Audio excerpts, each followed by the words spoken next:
Special report में news room से एक बार फिर आपका स्वागत है। खबर वडोदरा की है, जहां पर सड़क पर पुलिस और पब्लिक की जंग देखी गई। अतिक्रमण हटाने के लिए जब पुलिस सड़क पर उतरी तो पब्लिक उसके खिलाफ खड़ी हो गई और फिर देखते ही देखते 10 बाइक स्वाहा, एक बस स्वाहा, एक पुलिस चौकी जलकर खाक।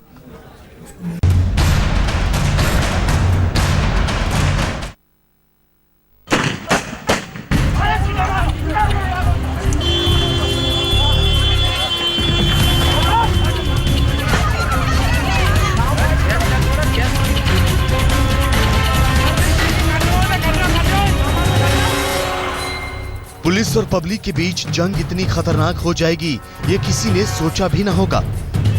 सरकारी अमला पहुंचा तो अवैध कब्जों पर बुलडोजर चलाने, लेकिन बरसने लगे पत्थर। अब एक तरफ पुलिस और दूसरी तरफ पब्लिक, सड़क पर कोहराम। लोगों ने चेहरों पर कपड़े बांधे और बीच सड़क पर पुलिस से भिड़ने लगे। आप तस्वीरों में देख सकते हैं कि कैसे पुलिस पब्लिक के बीच सीधी टक्कर चल रही है। अब इस पुलिस वाले को देखिए, लोगों के पथराव से निपटने के लिए ये भी तैयार हो गया। पहले ये हेलमेट लगाता है और फिर भीड़ का पत्थर वापस भीड़ पर ही फेंकता है। इसके बाद तो पुलिस से इस भिड़ंत में महिलाएं भी उतर आती हैं। देखते ही देखते ये झड़प इतना हिंसक रूप ले लेती है कि सड़क पर बाइक स्वाहा होने लगती है। जी हाँ, पब्लिक सड़कों पर खड़ी बाइकें फूंक डालती।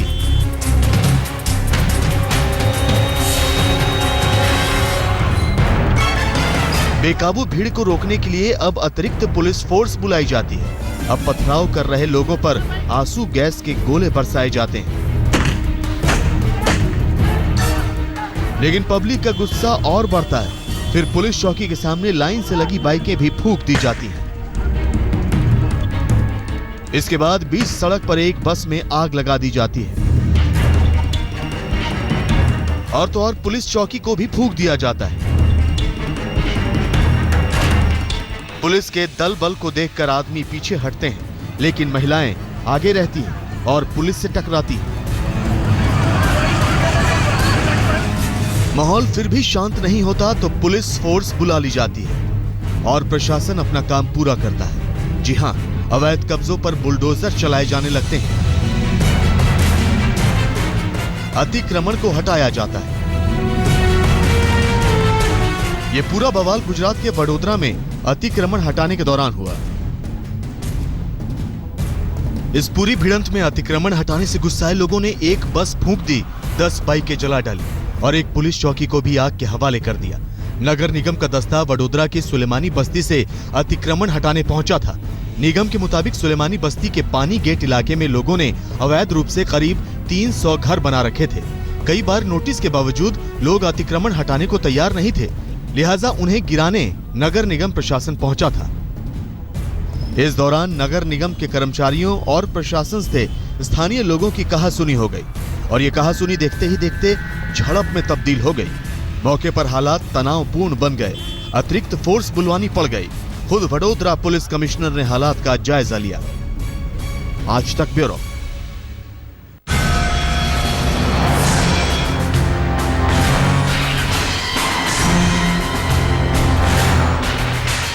ये जल्लाद से कम नहीं है। इसका कलेजा किसी कट्टर इंसान से भी ज्यादा कट्टर है। इसने जो किया है उसका सच सुनकर आप भी हिल उठेंगे, लेकिन अपने जुर्म की कहानी बताने में इसे रत्ती भर भी हिचकिचाहट महसूस नहीं होती। इस जालिम के जुर्म की कहानी में एक सेल्फी है, एक नहर है और फिर बीवी का कत्ल।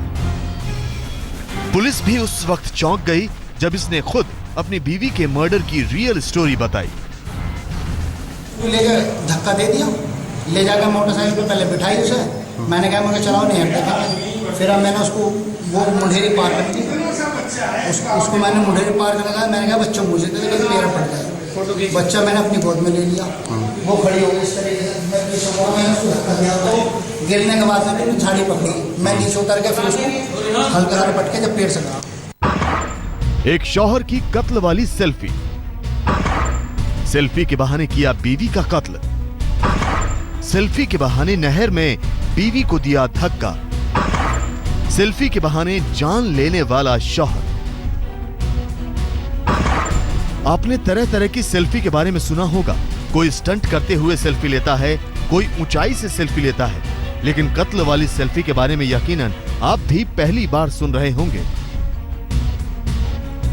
मेरठ की जाकिर कॉलोनी में रहने वाला आफ्ताब आलम अपने ससुराल यानी सरधने से पत्नी आयशा और 8 महीने के बच्चे को बाइक पर लेकर आ रहा था। आफ्ताब सीधे रास्ते से आने के बजाय मेरठ के लिए गंग नहर वाले रास्ते से निकला।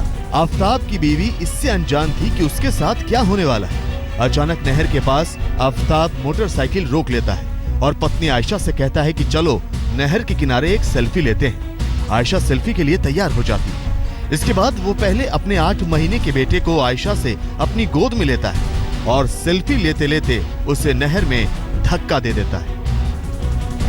आपसी मनमुटाव, तनाव, जो भी कहिए, घरेलू कलह की वजह से आज पत्नी को ये मायके ले जाने के बहाने लिवा के आया और जो गंग नहर है उस पर कहीं सेल्फी लेने के बहाने और फोटो खींचने के बहाने इसने बच्चे को गोद में ले लिया। उसके बाद पत्नी को अपने धक्का दे दिया। आप देख सकते हैं कि पत्नी का कातिल आफ्ताब खुद स्टाइल से बता रहा है कि कैसे उसने पत्नी को नहर में धक्का दिया। वो ये भी बताता है कि आयशा ने एक बार झाड़ी पकड़ ली थी, लेकिन उसने दोबारा उसे नहर में धकेला। आज हमारे मोहल्ले के पड़ोस में फल्लू चच्चा हैं, उनकी लड़की है, उनका दामाद आया था और लड़की को लेके जा रहा था। आयशा लड़की का नाम था और उसे ले जाते समय जब वो नहर पे पहुंचा तो उसने जो है पता नहीं पुरानी रंजिश क्या थी, क्या निकालने के चक्कर में आयशा को धक्का दे दिया। पत्नी को नहर में धक्का देने के बाद वो सड़क किनारे रोने पीटने का बहाना करता है। खुद थाने में फोन करके झूठी कहानी करता है। वो कहता है कि कुछ गुंडों ने लूटपाट की और बदमाशों ने उसकी पत्नी को नहर में फेंक दिया। जब मैं यहाँ से आया तो वो लड़का यहाँ मोटरसाइकिल तो उसकी यहाँ पेड़ के नीचे पड़ी जी, और वो मुझे देख के रोने लगा। मैंने कहा कुछ गड़बड़ हुई थी क्या, बेचारे की चोट लगी, क्या गाड़ी से पट गई हो? वो क्या हुआ भैया? फिर और भी लोग इधर से आने वाले बहुत सारे हो गए, फिर तुम इकट्ठे।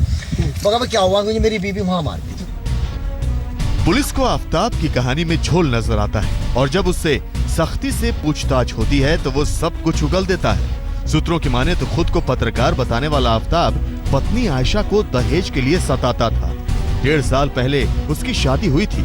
उसका 8 महीने का बेटा भी है। आफ्ताब की पत्नी कुछ दिनों से मेरठ के पास ही सरधने में अपने मायके रह रही थी। उस्मान चौधरी, मेरठ, आज तक। अब अगली खबर का रुख करते हैं। मध्य प्रदेश के शिवपुर का ये रेस्क्यू ऑपरेशन देखकर आप हैरान रह जाएंगे। बच्चे का सिर स्टील के एक मटके में अटक गया था। वेल्डर को बुलाया गया, कटिंग करके फिर बच्चे को किसी तरह से बचाया गया। देखिए।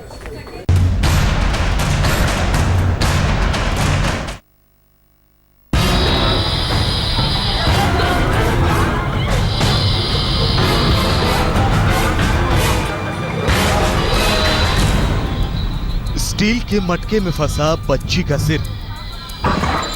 कटर से मटके को काटने की कोशिश। छोटी सी गलती से जा सकती है जान।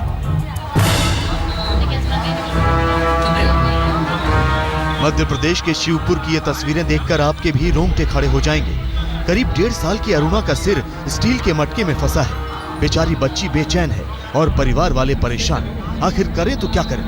लाख कोशिश की लेकिन बच्ची का सिर मटकी से नहीं निकल पाया। थक हार कर वेल्डिंग की दुकान पर पहुंचे, जहां शुरू हुआ दिल दहला देने वाला रेस्क्यू ऑपरेशन। तेज धार कटर से स्टील के मटके को काटा जाता है। चिंगारियां निकलती हैं, जिससे अरुणा को बचाने के लिए नीचे एक कपड़ा लगाया जाता है। सबसे पहले वेल्डर मटके का ऊपरी हिस्सा कटर से काटता है ताकि बच्ची को सांस लेने में दिक्कत न हो। इस बीच अरुणा के माँ बाप की मानो सांसें थम जाती हैं, क्योंकि इस रेस्क्यू ऑपरेशन में कुछ भी हो सकता है। लेकिन धीरे धीरे वेल्डर स्टील के इस मटके को करीब करीब पूरा काट देता है। गनीमत ये रही कि इस दौरान बच्ची को कोई भी गंभीर चोट नहीं लगी। हाँ, सिर हिलाने की वजह से मामूली चोट जरूर आई। कटर से ऊपर की तली काट कर पहले तली हटा देंगी और साइड से जरा सा कटर कैंची से लगा के बाहर निकाल दें। बच्ची सुरक्षित निकल जाए, मतलब कोई खरोच वगैरह कुछ नुकसान नहीं हुआ। तब उन्हें उस बच्ची को निश्चित रूप से हॉस्पिटल लेकर आना चाहिए था। तो इलेक्ट्रिक कटर उस बर्तन पर चलाना बहुत खतरनाक था। कई बार उसके जो चिंगारियाँ निकलती हैं, वो चिंगारी उसके आँख को, उसके गालों को, उसके फेस को क्षतिग्रस्त कर सकती थी।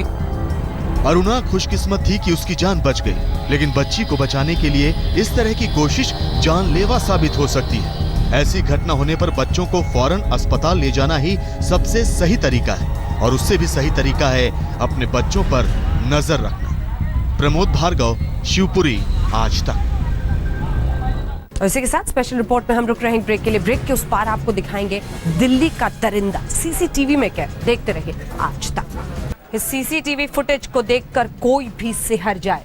दिल्ली की ये तस्वीरें हैं। 8 साल की एक बच्ची को एक दरिंदा बलात्कार के लिए ले जा रहा था। पूरी तस्वीरें जो उसे जबरदस्ती पकड़कर जबरन ले जा रहा है, सब कुछ सीसीटीवी में कैद हो गया।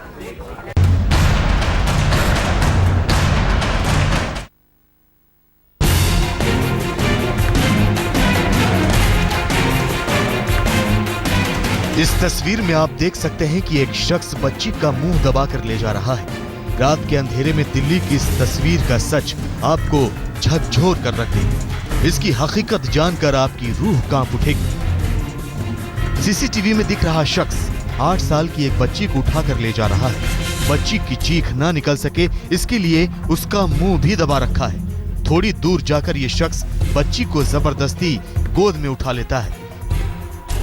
बच्ची के साथ आगे क्या हुआ होगा, इसकी कल्पना किसी बेहद बुरे सपने से कम नहीं है। अपने भाई के साथ घर के आगे ही 8 साल की ये मासूम बच्ची सो रही थी। शायद दरिंदे ने पहले से ही पूरा प्लान बना रखा था। वो आता है, चुपके से गहरी नींद में सो रही बच्ची को उठा कर ले जाता है, लेकिन मुंह दबने की वजह से कोई उसकी आवाज तक नहीं सुन पाता। सीसीटीवी का वीडियो यहीं खत्म हो जाता है, लेकिन बच्ची के साथ तो दरिंदगी का दौर अभी बाकी था। इस मासूम के साथ दरिंदे ने हैवानियत की हद पार कर दी। बच्ची का रेप किया और दर्द से कराहती, खून से लथपथ बच्ची को धमकी देकर वहां से फरार हो गए। रात को 1:30 बजे की वारदात है ये। कितनी तारीख? पुलिस की कार्रवाई कुछ नहीं हुई है सर अभी तक। आपके पास एफआईआर की कॉपी भी नहीं आई मेरे पास। बच्ची गली में सो रही थी जी। और कोई 1:30 बजे के आसपास कोई आया और बच्ची का मुंह दबा के उठा के लेके चला गया। और किसी आपको कब पता चला कि? उसी के जस्ट 15 मिनट बाद हमारे को पता चला, जब बच्ची रोती हुई वापस आई है। दरिंदगी के जख्म गहरे हैं। बच्ची अस्पताल में भर्ती है। दिल्ली की कानून व्यवस्था पर इससे तगड़ा तमाचा और क्या हो सकता है, जहां अपराधियों को पुलिस का रत्ती भर भी खौफ न हो। अमन विहार थाना इलाके के मुबारकपुर डबास इलाके में यही वो जगह है जहां पर आरोपी सीसीटीवी में कैद हुआ, और यही वो सीसीटीवी कैमरा है जिसमें आरोपी तकरीबन 6 मिनट तक बच्ची को लेकर के इधर उधर घूमता रहा। और सीसीटीवी देखने से ऐसा लगता है कि जैसे वो बच्ची को अगवा करने के बाद ये निर्णय नहीं कर पा रहा था कि आखिर उसे बच्ची को लेकर कहां जाना है। पुलिस का शक यही है कि आसपास के इलाके में जो भी खाली प्लॉट हैं, इन्हीं खाली प्लॉटों में उस वारदात को अंजाम दिया गया होगा। वारदात को 4 दिन बीत चुके हैं। सीसीटीवी में दरिंदा नजर आ चुका है, लेकिन पुलिस के हाथ खाली है। इलाके के लोग गुस्से में हैं। पुलिस आखिर कर क्या रही है? राजेंद्र स्वामी के साथ राम किंकर सिंह, दिल्ली आज तक।